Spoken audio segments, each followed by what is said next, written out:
আসসালামু আলাইকুম রহমতুল্লাহি ওবরাকাতু।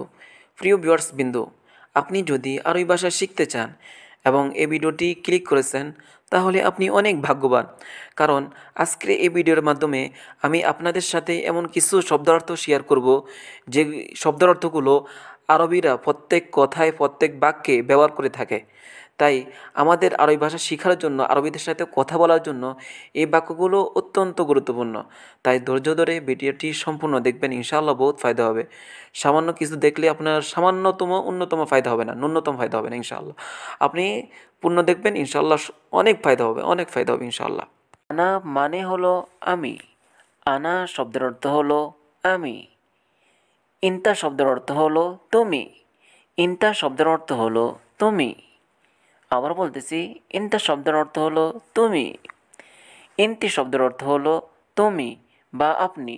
এটা মহিলার ক্ষেত্রে ব্যবহার হয়। ইন্তি শব্দের অর্থ হলো তুমি বা আপনি। এটা মহিলার ক্ষেত্রে ব্যবহার হয়। এরপর নাহনু। নাহনু এর আরবি হলো আমরা। নাহনু এর আরবি হলো আমরা। ইনতুম বা আনতুম এর অর্থ হলো তোমরা বা আপনারা। ইনতুম বা আনতুম এর অর্থ হলো তোমরা বা আপনারা। হুয়া অর্থ হলো সে বা তিনি। এটা পুরুষের ক্ষেত্রে ব্যবহার হয়। হুয়া অর্থ হলো সে বা তিনি। হিয়া অর্থ হলো সে বা তিনি। এটা মহিলার ক্ষেত্রে ব্যবহার হয়। হিয়া শব্দের অর্থ হলো সে বা তিনি। এটা মহিলা ক্ষেত্রে ব্যবহার হয়। এরপর হলো জীব। জীব শব্দের অর্থ হলো দাও। জীব শব্দের অর্থ হলো দাও বা দেওয়া, দুটোটাই ব্যবহার হয়। এরপর শব্দের অর্থ হলো শিল। শিল শব্দের অর্থ হলো লও। শিল শব্দের অর্থ হলো লও। সুফ। সুফ শব্দের অর্থ হলো দেখা। সুফ শব্দের অর্থ হলো দেখা। ফি শব্দের অর্থ হলো আছে। ফি শব্দের অর্থ হলো আছে বা আছেন, দুটোটাই ব্যবহার হয়। মাফি শব্দের অর্থ হলো নাই বা নেই। মাফি শব্দের অর্থ হলো নাই বা নেই, দুটোটাই ব্যবহার হয়। লা শব্দের অর্থ হলো না। লা শব্দের অর্থ হলো না। বুঝছেন? আইওয়া শব্দের অর্থ হলো হ্যাঁ। আইওয়া বা নাম শব্দের অর্থ হলো হ্যাঁ। আইওয়া বা নাম শব্দের অর্থ হলো হ্যাঁ। কাবির শব্দের অর্থ হলো বড়। কাবির শব্দের অর্থ হলো বড়। কাবির শব্দের অর্থ হলো বড়। বুঝছেন ভাইয়েরা, বোনেরা? কাবির শব্দের অর্থ হলো বড়। সাগির শব্দের অর্থ হলো ছোট। সাগির শব্দের অর্থ হলো ছোট। সাগির শব্দের অর্থ হলো ছোট। তাল। তাল শব্দের অর্থ হলো আসো। তাল শব্দের অর্থ হলো আসো।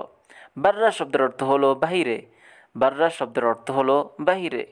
রুহ অর্থ হলো যাও বা যাওয়া। রুহ শব্দের অর্থ হলো যাও বা যাওয়া। ইমসি শব্দের অর্থ হলো চলো। ইমসি শব্দের অর্থ হলো চলো। জুয়া শব্দের অর্থ হলো ভিতরে। জুয়া শব্দের অর্থ হলো ভিতরে। সকল অর্থ হলো কাজ। সকল শব্দের অর্থ হলো কাজ। সকল শব্দের অর্থ হলো কাজ ভাই। সাউই শব্দের অর্থ হলো করা। সাউই শব্দের অর্থ হলো করা। সাউই শব্দের অর্থ হলো করা। নোম শব্দের অর্থ হলো ঘুম। নোম শব্দের অর্থ হলো ঘুম। ঘুম শব্দের অর্থ হলো উঠো। ঘুম শব্দের অর্থ হলো উঠো বা উঠা। বুঝছেন? সাদিক শব্দের অর্থ হলো বন্ধু ভাই। সাদিক শব্দের অর্থ হলো বন্ধু। এরপর জৈন শব্দের অর্থ হলো ভালো। জৈন শব্দের অর্থ হলো ভালো। জৈন শব্দের অর্থ হলো ভালো। কয়েস শব্দের অর্থ হলো ভালো। কয়েস শব্দের অর্থ হলো ভালো। বুঝছেন ভাই বোনেরা? কেফ শব্দের অর্থ হলো কেমন বা কিভাবে। কেফ শব্দের অর্থ হলো কেমন বা কিভাবে। কেফ শব্দের অর্থ হলো কেমন বা কিভাবে। মাফি কয়েজ অর্থ হলো ভালো না বা মন্দ। মাফি কয়েজ অর্থ হলো ভালো না বা মন্দ। তাইয়েব শব্দের অর্থ হলো ঠিক আছে। তাইয়েব শব্দের অর্থ হলো ঠিক আছে। এস শব্দের অর্থ হলো কি। এস শব্দের অর্থ হলো কি। ওয়েন বা ফেন শব্দের অর্থ হলো কোথায়। ওয়েন বা ফেন শব্দের অর্থ হলো কোথায়। বুঝছেন ভাই? লেশ অর্থ হলো কেন। লেশ বা লে অর্থ হলো কেন। বুঝছেন? মিতা অর্থ হলো কখন বা কবে। মিতা শব্দের অর্থ হলো কখন বা কবে। আর কাম শব্দের অর্থ হলো কত। কাম শব্দের অর্থ হলো কত। কাম শব্দের অর্থ হলো কত। ময়া অর্থ হলো পানি। ময়া শব্দের অর্থ হলো পানি। আক্কিল বা আক্কেল শব্দের অর্থ হলো খাওয়া। আক্কিল বা আক্কেল শব্দের অর্থ হলো খাওয়া। সৌম শব্দের অর্থ হলো রোজা। সৌম শব্দের অর্থ হলো রোজা। হাম্মাম শব্দের অর্থ হলো বাথরুম। হাম্মাম শব্দের অর্থ হলো বাথরুম। হার শব্দের অর্থ হলো গরম। হার শব্দের অর্থ হলো গরম। বারিদ শব্দের অর্থ হলো ঠান্ডা। বারিদ শব্দের অর্থ হলো ঠান্ডা। আলিয়াউম শব্দের অর্থ হলো আজ। আলিয়াউম শব্দের অর্থ হলো আজ। বুকরা শব্দের অর্থ হলো আগামীকাল। বুকরা শব্দের অর্থ হলো আগামীকাল। আমস শব্দের অর্থ হলো গতকাল। আমস শব্দের অর্থ হলো গতকাল। গেবল আমস এ শব্দের অর্থ হলো গত পরশু। গেবল আমস এর অর্থ হলো গত পরশু। বুঝছেন? বাদ বুকরা অর্থ হলো আগামী পরশু। বাদ বুকরা অর্থ হলো আগামী পরশু। বাদ বুকরা অর্থ হলো আগামী পরশু। তাবান শব্দের অর্থ হলো ক্লান্ত। তাবান শব্দের অর্থ হলো ক্লান্ত, অসুস্থ, দোনোটাই হয়, দোনোটাই ব্যবহার করে। বুঝছেন?